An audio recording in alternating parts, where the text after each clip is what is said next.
نحمده ونصلي على رسوله الكريم اما بعد بسم اللہ الرحمن الرحیم السلام علیکم ورحمۃ اللہ وبرکاتہ۔ حضرت امام حسین علیہ السلام کا آخری خطبہ، حضرت امام حسین علیہ السلام کا آخری سجدہ۔ محترم ناظرین، یزید بن معاویہ ابو خالد اموی وہ بد نصیب شخص ہے جس کی پیشانی پر اہل بیت علیہم الرضوان کی بے گناہی کا سیاہ داغ ہے، اور جس پر ہر زمانے میں دنیا اسلام ملامت کرتی رہی ہے اور قیامت تک اس کا نام تحقیق کے ساتھ لیا جائے گا۔ جب حضرت امام حسین رضی اللہ تعالیٰ عنہ کو یقین ہو گیا کہ اب کوئی شکل خلاصی کی باقی نہیں ہے، نہ یہ شہر کوفہ میں داخل ہونے دیتے ہیں، نہ واپس جانے دیتے ہیں، نہ ملک چھوڑنے پر ان کو تسلی ہوتی ہے، وہ جان کے خواہاں اور اب اس جنگ کو ختم کرنے کا کوئی طریقہ اور کوئی راستہ باقی نہیں رہا۔ اس وقت حضرت امام حسین رضی اللہ تعالی عنہ نے اپنی قیام گاہ کے گرد ایک خندق کھودنے کا حکم دیا۔ خندق کھودی گئی اور اس کی صرف ایک راہ رکھی گئی جہاں سے نکل کر دشمنوں سے مقابلہ کیا جائے۔ خندق میں آگ جلائی گئی تاکہ اہل خیمہ دشمنوں کی ایذا سے محفوظ رہیں۔ 10ویں محرم کا قیامت نما دن آیا۔ جمعہ کی صبح حضرت امام حسین رضی اللہ تعالی عنہ نے تمام اپنے رفقائے اہل بیت کے ساتھ فجر کے وقت اپنی عمر کی آخری نماز باجماعت نہایت ذوق و شوق، تضرع اور خشوع کے ساتھ ادا فرمائی۔ پیشانیوں نے سجدوں میں خوب مزے لیے، زبانوں نے قرات و تسبیحات کے لطف اٹھائے۔ نماز سے فراغت کے بعد خیمہ میں تشریف لائے۔ 10ویں محرم کا آفتاب قریب طلوع ہے۔ حضرت امام حسین رضی اللہ تعالی عنہ اور ان کے تمام رفقا اور اہل بیت 3 دن کے بھوکے پیاسے ہیں۔ ایک قطرہ آب میسر نہیں آیا اور ایک لقمہ حلق سے نہیں اترا۔ بھوک پیاس سے جس قدر ضعف و ناتوانی کا غلبہ ہو جاتا ہے، اس کا وہی لوگ کچھ اندازہ کر سکتے ہیں جنہیں کبھی 2-3 وقت کے فاقوں کی بھی نوبت آئی ہو۔ پھر بے وطنی، تیز دھوپ، گرم ریت، گرم ہوائیں، انہوں نے ناز پروردگان سے آغوش رسالت کو کیسا پج مردہ کر دیا ہوگا۔ ان غریبان بے وطن پر ظلم کے پہاڑ توڑنے کے لیے 22,000 فوج اور تازہ دم لشکر، تیر و تبر، تیغ و سنا سے مسلح صفیں باندھے موجود، جنگ کا نکارہ بجا دیا گیا، اور نبی کریم صلی اللہ علیہ وآلہ وسلم کے فرزند اور فاطمۃ الزہرا رضی اللہ تعالی عنہ کے جگر کو مہماں بنا کر بلانے والی قوم نے جانوں پر کھیلنے کی دعوت دی۔ حضرت امام حسین رضی اللہ تعالی عنہ نے تشریف فرما کر ایک خطبہ فرمایا جس میں بیان فرمایا کہ خون ناحق حرام اور غضب الہی عز و جل کا موجب ہے۔ میں تمہیں آگاہ کرتا ہوں کہ تم اس گناہ میں مبتلا نہ ہو۔ میں نے کسی کو قتل نہیں کیا ہے، کسی کا گھر نہیں جلایا، کسی پر حملہ آور نہیں ہوا۔ اگر تم اپنے شہر میں میرا آنا نہیں چاہتے ہو تو مجھے واپس جانے دو۔ تم سے کسی چیز کا طلبگار نہیں، تمہارے در پہ آزار نہیں۔ تم کیوں میری جان کے در پہ ہو، اور تم کس طرح میرے خون کے الزام سے بری ہو سکتے ہو؟ روز محشر تمہارے پاس میرے خون کا کیا جواب ہوگا؟ اپنا انجام سوچو اور اپنی عاقبت پر نظر ڈالو، پھر یہ بھی سوچو کہ میں کون اور بارگاہ رسالت میں کس چشم کرم کا منظور نظر ہوں۔ میرے والد کون ہیں اور میری والدہ کس کی لخت جگر ہیں؟ میں انہیں بطول زہرا کا نور دیدہ ہوں جن کے پل صراط پر گزرتے وقت عرش سے ندا کی جائے گی کہ اے اہل معاشر، سر جھکاؤ، آنکھیں بند کرو کہ حضرت فاطمہ رضی اللہ تعالی عنہ خاتون جنت پل صراط سے 70,000 حوروں کو رکاب سعادت میں لے کر گزرنے والی ہیں۔ میں وہی ہوں جس کی محبت کو سرور عالم صلی اللہ علیہ وآلہ وسلم نے اپنی محبت فرمایا ہے۔ میرے فضائل تمہیں خوب معلوم ہیں، میرے حق میں جو احادیث وارد ہوئی ہیں اس سے تم بے خبر نہیں ہو۔ اس کا جواب یہ دیا گیا کہ آپ کے تمام فضائل ہمیں معلوم ہیں، مگر اس وقت یہ مسئلہ زیر بحث نہیں ہے۔ آپ جنگ کے لیے کسی کو میدان میں بھیجیے اور گفتگو ختم فرمائیے۔ حضرت امام حسین رضی اللہ تعالیٰ عنہ نے فرمایا کہ میں حجتیں ختم کرنا چاہتا ہوں تاکہ اس جنگ کو ختم کرنے کی تدبیریں میں سے میری طرف سے کوئی تدبیر رہ نہ جائے، اور جب تم مجبور کرتے ہو تب مجبوری و ناچاری مجھ کو تلوار اٹھانا ہی پڑے گی۔ ہنوز گفتگو ہو رہی تھی کہ گروہ آدھا میں سے ایک شخص گھوڑا دوڑا کر سامنے آیا جس کا نام مالک بن عروہ تھا۔ جب اس نے دیکھا کہ لشکر حضرت امام حسین رضی اللہ تعالیٰ عنہ کے گرد خندق میں آگ جل رہی ہے اور شعلے بلند ہو رہے ہیں، اس تدبیر سے اہل خیمہ کی حفاظت کی جا رہی ہے، تو اس گستاخ بد باطن نے حضرت امام حسین رضی اللہ تعالیٰ عنہ سے کہا کہ اے حسین رضی اللہ تعالیٰ عنہ، تم نے وہاں کی آگ سے پہلے یہیں آگ لگا لی۔ حضرت امام حسین رضی اللہ تعالیٰ عنہ نے فرمایا، اے دشمن خدا، تو کاذب ہے، تجھے گمان ہے کہ میں دوزخ میں جاؤں گا۔ مسلم بن اوسجہ کو مالک بن عروہ کا یہ کلمہ بہت ناگوار ہوا، اور انہوں نے حضرت امام حسین رضی اللہ تعالیٰ عنہ سے اس بد زبان کے منہ پر تیر مارنے کی اجازت چاہی۔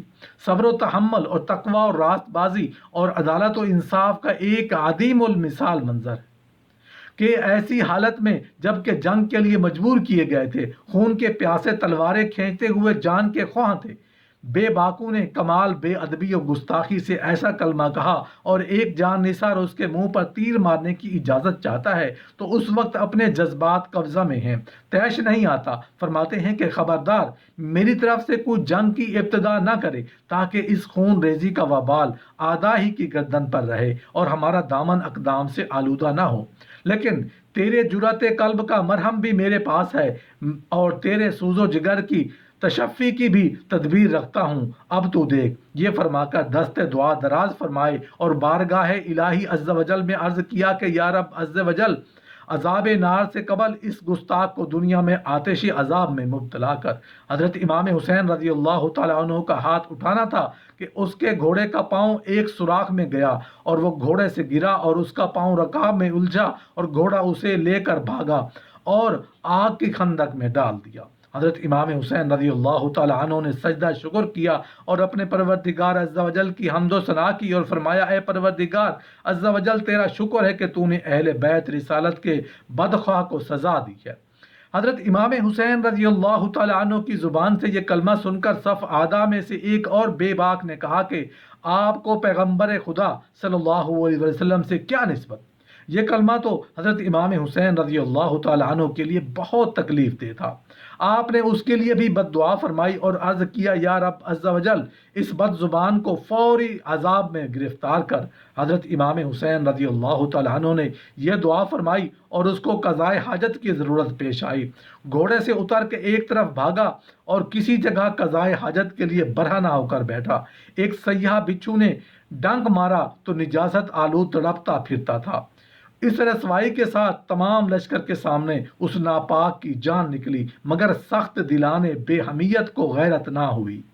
ایک شخص مزنی نے حضرت امام حسین رضی اللہ تعالیٰ عنہ کے سامنے آ کر کہا کہ اے امام حسین رضی اللہ تعالیٰ عنہ، دیکھو تو دریائے فرات کیسے موجیں مار رہا ہے۔ خدا عز و جل کی قسم کھا کر کہتا ہوں کہ تمہیں اس کا ایک قطرہ نہ ملے گا اور تم پیاسے ہلاک ہو جاؤ گے۔ حضرت امام حسین رضی اللہ تعالیٰ عنہ نے اس کے حق میں فرمایا، یا رب، اس کو پیاسا مار۔ حضرت امام حسین رضی اللہ تعالیٰ عنہ کا یہ فرمانا تھا کہ مزنی کا گھوڑا بدکا، مزنی گرا، گھوڑا بھاگا اور مزنی اس کو پکڑنے کے لیے اس کے پیچھے دوڑا اور پیاس اس پر غالب ہوئی، اس شدت کی غالب ہوئی کہ العطش العطش پکارتا تھا، اور جب پانی اس کے منہ میں لگاتے تھے تو ایک قطرہ نہ پی سکتا تھا، یہاں تک کہ اسی شدت پیاس میں مر گیا۔ فرزند رسول صلی اللہ علیہ وآلہ وسلم کو یہ بات بھی دکھا دینا تھی کہ اس کی مقبولیت بارگاہ حق پر اور ان کے قرب منزلت پر جیسی کی نصوص کثیرہ احادیث شہیرہ شاہد ہیں، ایسے ہی ان کے خوارق کے کرامات بھی گواہ ہیں۔ اپنے اس فضل کا عملی اظہار بھی اتمام حجت کے سلسلہ کی ایک کڑی تھی کہ اگر تم آنکھ رکھتے ہو تو دیکھ لو کہ جو ایسا مستجاب الدعوات ہے، اس کے مقابلے میں آنا خدا عز و جل سے جنگ کرنا ہے، اس کا انجام سوچ لو اور باز رہو، مگر شرارت کے مجسمے اس سے بھی سبق نہ لے سکے، اور دنیا ناپائیدار کی حرص کا بھوت جو ان کے سروں پر سوار تھا، اس نے انہیں اندھا بنا دیا، اور نیزے باز لشکر اعداء سے نکل کر رجز خوانی کرتے ہوئے میدان میں آ کودے اور تکبر کے ساتھ اتراتے ہوئے گھوڑے دوڑا کر اور ہتھیار چمکا کر امام حسین رضی اللہ تعالیٰ عنہ سے مبارزہ کے مطالب ہوئے۔ حضرت امام حسین رضی اللہ تعالیٰ عنہ اور ان کے خاندان کے نونہال شوق جان بازی میں سرشار تھے۔ انہوں نے میدان میں جانا چاہا، لیکن قریب کے گاؤں والے جہاں اس ہنگامے کی خبر پہنچی وہاں کے مسلمان بے تاب ہو کر حاضر خدمت ہو گئے تھے۔ انہوں نے اصرار کیا، حضرت امام حسین رضی اللہ تعالیٰ عنہ کے درپے ہو گئے اور کسی طرح راضی نہ ہوئے کہ جب تک ان میں سے ایک بھی زندہ ہے خاندان اہل بیت کا کوئی بچہ بھی میدان میں جائے۔ حضرت امام حسین رضی اللہ تعالیٰ عنہ کو ان اخلاص کیشوں کی سرفروشانہ التجائیں منظور فرمانا پڑیں اور انہوں نے میدان میں پہنچ کر دشمنان اہل بیت سے شجاعت و بصالت کے ساتھ مقابلے کیے اور اپنی بہادری کے سکے جما دیے، اور ایک ایک نے اعداء کی کثیر تعداد کو ہلاک کر کے راہ جنت اختیار کرنا شروع کی۔ اس طرح بہت سے جانباز فرزندان رسول صلی اللہ علیہ وآلہ وسلم پر اپنی جانیں نثار کر گئے۔ وہب ابن عبداللہ کلبی کا ایک واقعہ ذکر کیا جاتا ہے۔ یہ قبیلہ بنی کلب کے زیبا و نیک خو گل رخ حسین جوان تھے۔ اٹھتی جوانی اور غفوان شباب، امنگوں کا وقت اور بہاروں کے دن تھے۔ صرف 17 روز شادی کو ہوئے تھے اور ابھی بساط عشرت و نشاط گرم ہی تھی۔ آپ کے پاس آپ کی والدہ پہنچی جو ایک بیوہ عورت تھی اور جن کی ساری کمائی اور گھر کا چراغ یہی ایک نوجوان بیٹا تھا۔ اس مشفق ماں نے پیارے بیٹے کو گلے میں باہیں ڈال کر رونا شروع کیا۔ بیٹا حیرت میں آ کر ماں سے دریافت کرتا ہے کہ مادر محترمہ، رنج و ملال کا سبب کیا ہے؟ میں نے اپنی عمر میں کبھی آپ کی نافرمانی نہیں کی، نہ آئندہ کر سکتا ہوں۔ آپ کی اطاعت و فرما برداری فرض ہے اور میں یہ تابہ زندگی مطیع و فرما بردار رہوں گا۔ آپ کے دل کو کیا صدمہ پہنچا اور آپ کو کس غم نے رلایا؟ میری پیاری ماں، میں آپ کے حکم پر جان فدا کرنے کو تیار ہوں، آپ غمگین نہ ہوں۔ اکلوتے سعادت مند بیٹے کی یہ سعادت مندانہ گفتگو سن کر ماں اور چیخ مار کر رونے لگی اور کہنے لگی، اے فرزند، میری آنکھ کا نور، دل کا سرور تو ہی ہے، اور اے میرے گھر کے چراغ اور میرے باغ کے پھول، میں نے اپنی جان گھلا گھلا کر تیری جوانی کی بہار پائی ہے۔ تو ہی میرے دل کا قرار ہے، تو ہی میری جان کا چین ہے۔ ایک دم تیری جدائی اور ایک لمحہ تیرا افتراق مجھے برداشت نہیں ہو سکتا۔ اے جان مادر، میں نے تجھے اپنا خون جگر پلایا ہے۔ آج مصطفیٰ صلی اللہ علیہ وآلہ وسلم کا جگر گوشہ خاتون جنت کا نونہال دشت کربلا میں مبتلا مصیبت و جفا ہے۔ پیارے بیٹے، کیا تجھ سے ہو سکتا ہے کہ تو اپنا خون اس پر نثار کرے اور اپنی جان اس کے قدموں پر قربان کر ڈالے؟ اس بے غیرت زندگی پر ہزار توف ہے کہ ہم زندہ ہیں اور سید عالم صلی اللہ علیہ وسلم کا لاڈلا ظلم و جفا کے ساتھ شہید کیا جائے۔ اگر تجھے میری محبتیں کچھ یاد ہوں اور تیری پرورش میں جو محبتیں میں نے اٹھائی ہیں ان کو تو بھولا نہ ہو، تو اے میرے چمن کے پھول، تو حضرت امام حسین رضی اللہ تعالیٰ عنہ کے سر پر صدقہ ہو جا۔ وہب نے کہا، اے مادر مہربان، خوبی نصیب یہ جان شہزادہ کونین پر فدا ہو جائے اور یہ ناچیز ہدیہ وہ آقا قبول کر لیں، میں دل و جان سے آمادہ ہوں۔ ایک لمحہ کی اجازت چاہتا ہوں تاکہ اس بی بی سے دو باتیں کر لوں جس نے اپنی زندگی کے عیش و راحت کا صحرا میرے سر باندھا ہے اور جس کے ارمان میرے سوا کسی طرف نظر اٹھا کر نہیں دیکھتے۔ اس کی حسرتوں کو تڑپنے کا خیال ہے، وہ اگر صبر نہ کر سکی تو میں اس کو اجازت دے دوں کہ وہ اپنی زندگی کو جس طرح چاہے گزارے۔ ماں نے کہا، بیٹا، عورتیں ناقص العقل ہوتی ہیں، مبادہ تو اس کی باتوں میں آ جائے اور یہ سعادت سرمدی تیرے ہاتھوں سے جاتی رہے۔ وہب نے کہا، پیاری ماں، حضرت امام حسین رضی اللہ تعالیٰ عنہ کی محبت کی گرا دل سے میں ایسی مضبوطی لگی ہے کہ اس کو کوئی کھول نہیں سکتا، اور اس کی جان نثاری کا نقش دل پر اس طرح جاں گزی ہوا ہے کہ جو دنیا کے کسی بھی پانی سے نہیں دھویا جا سکتا۔ یہ کہہ کر بی بی کی طرف آیا اور اسے خبر دی کہ فرزندان رسول صلی اللہ علیہ وسلم میدان کربلا میں بے یار و مددگار ہیں اور غداروں نے ان پر نرغہ کیا ہے۔ میری تمنا ہے کہ ان پر جان نثار کروں۔ یہ سن کر نئی دلہن نے امید بھرے دل سے ایک آہ کھینچی اور کہنے لگی، اے میرے آرام جاں، افسوس یہ ہے کہ اس جنگ میں تیرا ساتھ نہیں دے سکتی۔ شریعت اسلامیہ نے عورتوں کو حرب کے لیے میدان میں آنے کی اجازت نہیں دی ہے۔ افسوس اس سعادت میں میرا حصہ نہیں کہ تیرے ساتھ میں بھی اس جان جہاں پر قربان کروں۔ ابھی میں نے دل بھر کے تیرا چہرہ بھی نہیں دیکھا ہے اور تو نے جنتی چمنستان کا ارادہ کر لیا، وہاں حور تیری خدمت کی آرزو مند ہوں گی۔ مجھ سے عہد کر کے جب سرداران اہل بیت کے ساتھ جنت میں تیرے لیے بے شمار نعمتیں حاضر کی جائیں گی اور بہشتی حوریں تیری خدمت کے لیے حاضر ہوں، اس وقت تو مجھے نہ بھول جائے۔ یہ نوجوان اپنی اس نیک بیوی اور برگزیدہ ماں کو لے کر فرزندان رسول صلی اللہ علیہ وآلہ وسلم کی خدمت میں حاضر ہوا۔ دلہن نے عرض کیا، یا ابن رسول، شہداء گھوڑے سے زمین پر گرتے ہیں، حوروں کی گود میں پہنچتے ہیں اور بہشت حسین کمال اطاعت شوہری کے ساتھ ان کی خدمت کرتے ہیں۔ میرا یہ نوجوان شوہر حضور پر جان نثاری کی تمنا رکھتا ہے اور میں نہایت بے کس ہوں، نہ میری ماں ہے، نہ باپ ہے، نہ کوئی بھائی ہے، نہ ایسے قرابتی رشتہ دار ہیں جو میری کچھ خبر گیری کر سکیں۔ التجا یہ ہے کہ عرصہ گاہ محشر میں میرے اس شوہر سے جدائی نہ ہو اور دنیا میں مجھ غریب کو آپ کے اہل بیت اپنی کنیزوں میں رکھیں اور میری عمر کا آخری حصہ آپ کی پاک بیویوں کی خدمت میں گزر جائے۔ حضرت امام حسین رضی اللہ تعالی عنہ کے سامنے یہ تمام عہد ہو گئے اور وہاب نے عرض دیا کہ اے امام حسین رضی اللہ تعالی عنہ، اگر نبی کریم صلی اللہ علیہ وسلم کی شفاعت سے مجھے جنت ملی تو میں عرض کروں گا کہ یہ بی میرے ساتھ رہے، اور میں نے اس سے عہد کیا ہے۔ وہاب اجازت چاہ کر میدان میں چل دیا۔ لشکر اعداء نے دیکھا کہ گھوڑے پر ایک ماہرو سوار اور اجل ناگہانی کی طرح دشمن پر طاقت لاتا ہے، ہاتھ میں نیزہ ہے، دوش پر سپر ہے اور دل دہلا دینے والی آواز کے ساتھ یہ رجز بڑھتا آ رہا ہے۔ برق خاطف کی میدان میں پہنچا، کوہ پیکر گھوڑے پر سپاہ گری کے فنون دکھائے، صف اعداء سے مابارز طلب کیا، جو سامنے آیا تلوار سے اس کا سر اڑایا، گرد و پیش خود سروں کو انبار لگا دیا اور ناقصوں کے تن خون و خاک میں تڑپتے نظر آنے لگے۔ یک بارگی کی گھوڑے کی باگ موڑ دی اور ماں کے پاس آ کر عرض کیا کہ اے مادر مشفقہ، تو مجھ سے راضی ہوئی، اور بیوی کی طرف جا کر اس کے سر پر ہاتھ رکھا جو بے قرار رو رہی تھی اور اس کو صبر دلایا۔ اتنے میں اعداء کی طرف سے آواز آئی کہ کوئی مبارز ہے۔ وہاب گھوڑے پر سوار ہو کر میدان کی طرف روانہ ہوا۔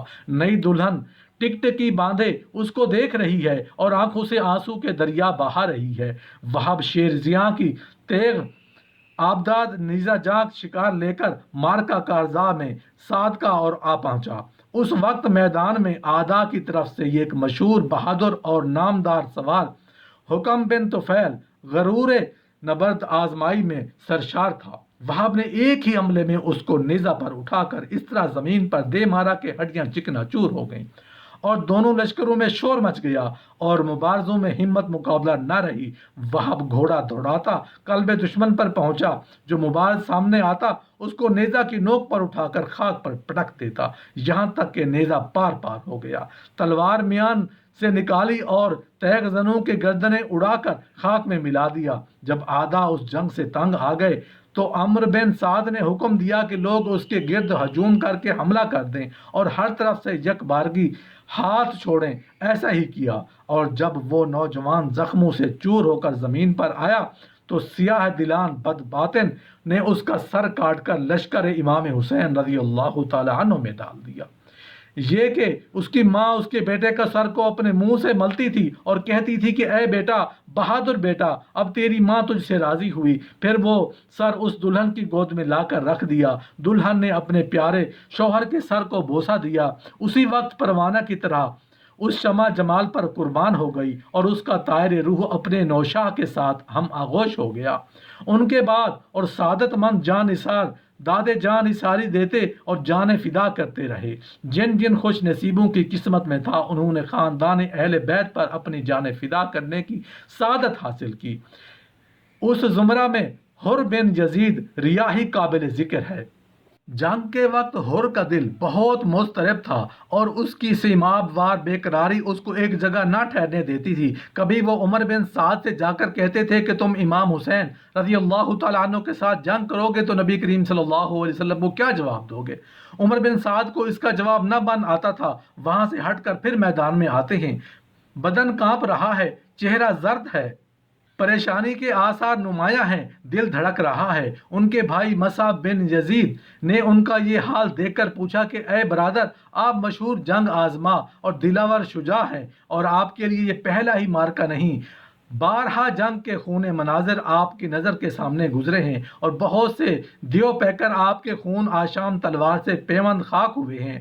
آپ کا یہ کیا حال ہے اور آپ اس پر اس قدر خوف و ہراس کیوں غالب ہے؟ حر نے کہا کہ اے برادر، یہ مصطفیٰ صلی اللہ علیہ وآلہ وسلم کے فرزند سے جنگ ہے، اپنی عاقبت سے لڑائی ہے، میں بہشت و دوزخ کے درمیان کھڑا ہوں، دنیا پوری قوت کے ساتھ مجھ کو جہنم کی طرف کھینچ رہی ہے اور میرا دل اس کی ہیبت سے کانپ رہا ہے۔ اسی اثنا میں حضرت امام حسین رضی اللہ تعالیٰ عنہ کی آواز آئی، فرماتے ہیں کوئی ہے جو آج آل رسول پر جان نثار کرے اور سید عالم صلی اللہ علیہ وسلم کی حضوری میں سرخوری پائے؟ یہ صدا تھی جس نے پاؤں کی بیڑیاں کاٹ دیں، دل بیتاب کو قرار بخشا اور اطمینان ہوا کہ شہزادہ کونین حضرت امام حسین رضی اللہ تعالی عنہ میری پہلی جرأت سے چشم پوشی فرمائیں تو عجب نہیں۔ کریم نے کرم سے بشارت دی ہے، جان فدا کرنے کے لیے اجازت سے چل پڑو۔ گھوڑا دوڑایا اور حضرت امام حسین رضی اللہ تعالی عنہ کی خدمت میں حاضر ہو کر گھوڑے سے اتر کر نیاز مندوں کی طرح کا پر رکاب تھامی اور عرض کیا کہ اے ابن رسول صلی اللہ علیہ وسلم، فرزند بطول، میں وہی حر ہوں جو پہلے آپ کے مقابل آیا اور جس نے آپ کو اس میدان میں بیابان میں روکا۔ اپنی اس جسارت و مبارکت پر نادم ہوں، شرمندگی اور خجالت کا نظر نہیں آٹھا دیتی۔ آپ کی کریمانہ صدا سن کر امیدوں نے ہمت بندھائی تو حاضر خدمت ہوا۔ آپ رضی اللہ تعالیٰ عنہ کے کرم سے کیا بعید کے عفو و جرم فرمائیں اور غلامان با اخلاص میں شامل کریں اور اپنے اہل بیت رضی اللہ تعالیٰ عنہ پر جان قربان کرنے کی اجازت دیں۔ حضرت امام حسین رضی اللہ تعالیٰ عنہ نے حر کے سر پر دست مبارک رکھا اور فرمایا اے حر، بارگاہ الہی میں اخلاص مندوں کے استغفار مقبول ہیں اور توبہ مستجاب، عذر خواہ محروم نہیں جاتے۔ شاباش کہ میں نے تیری تقصیر معاف کی اور اس سعادت کے حصول کی اجازت ہے۔ حر اجازت پا کر میدان کی طرف روانہ ہوا، گھوڑا چمکا کر صفے آدھا پر پہنچا۔ حر کے بھائی مصعب بن یزید نے دیکھا کہ حر نے دولت سعادت پائی اور نعمت آخرت سے بہرہ مند ہوا اور ہر سے دنیا کی غبار سے اس کا دامن پاک ہوا اور اس کے دل میں بھی ولولہ اٹھا اور باغ اٹھا اور گھوڑا دوڑاتا ہوا چلا۔ عمر بن سعد کے لشکر کو گمان ہوا کہ بھائی کے مقابلہ کے لیے جاتا ہے۔ جب میدان میں پہنچا بھائی سے کہنے لگا بھائی تو میرے لیے خضر راہ ہو گیا اور مجھے تو نے سخت ترین مہلکہ سے نجات دلائی، میں بھی تیرے ساتھ ہوں اور رفاقت حضرت امام حسین رضی اللہ تعالی عنہ کی سعادت حاصل کرنا چاہتا ہوں۔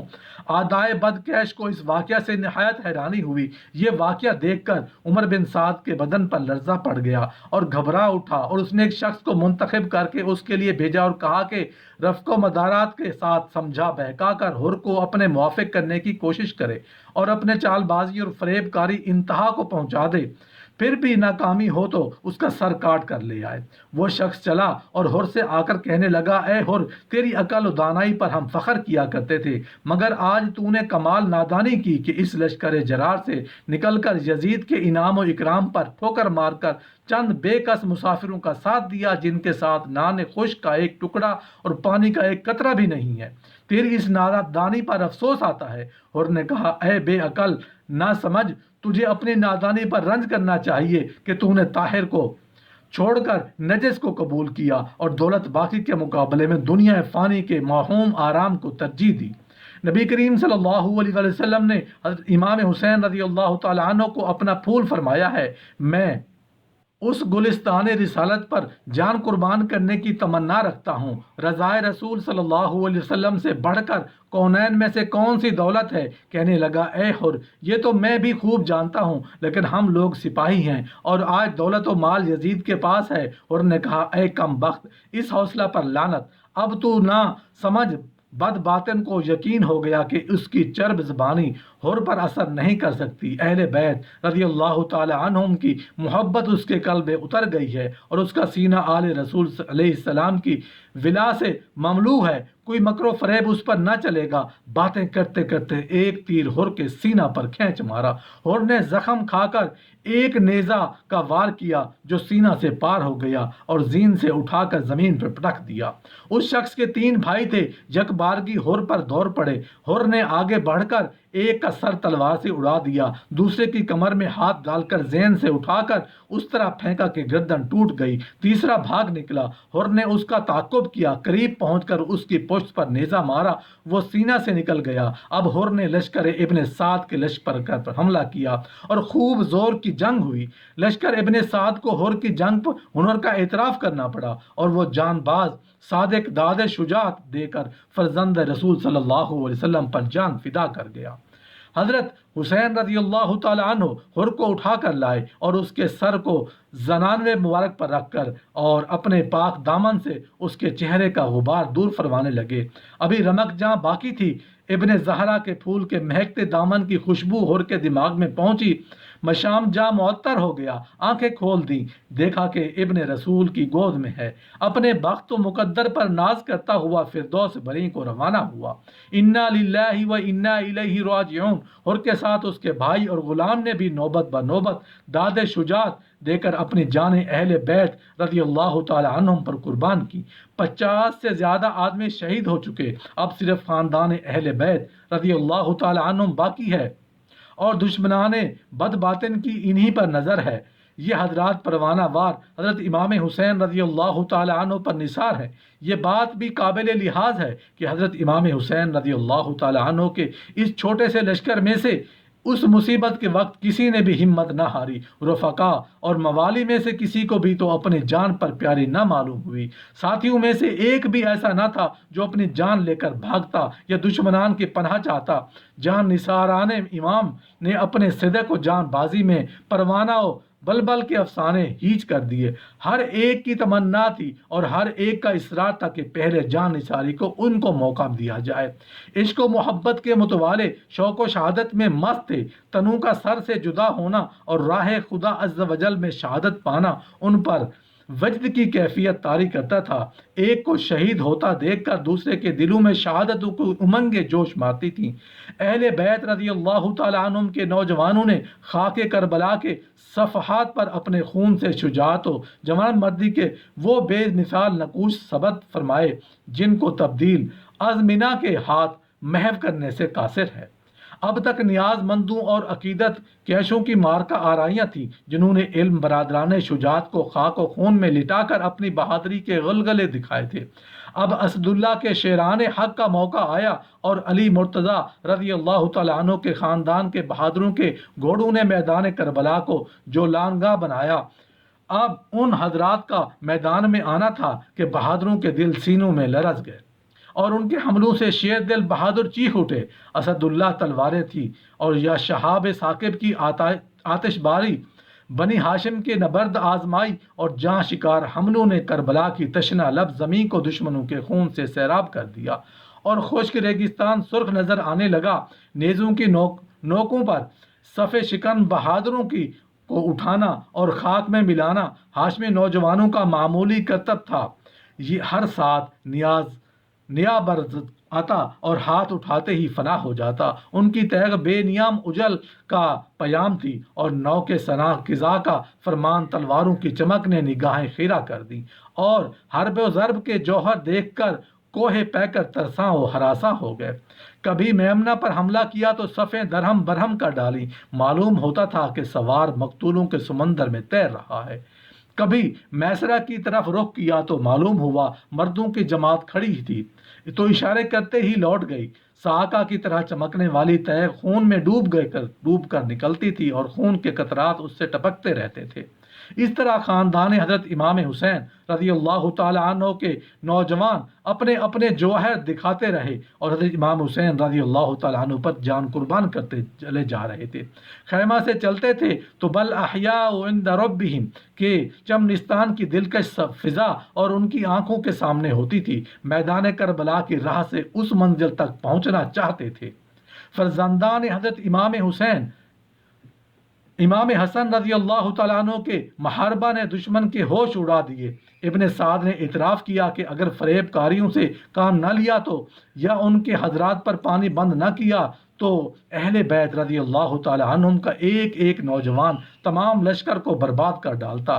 جب وہ مقابلہ کے لیے اٹھتے تھے تو معلوم ہوتا تھا کہ قہر الہی عز و جل آ رہا ہے۔ الحاصل اہل بیت رضی اللہ تعالی عنہم کے نونہالوں اور ناز کے پالوں نے میدان کربلا میں حضرت امام حسین رضی اللہ تعالی عنہ پر اپنی جانیں فدا کی اور تیر و سناں کی بارش میں حمایت حق سے منہ نہ موڑا، گردنیں کٹوائیں، خون بہائے، جانیں دیں، مگر کلمہ ناحق زبان پر نہ آنے دیا۔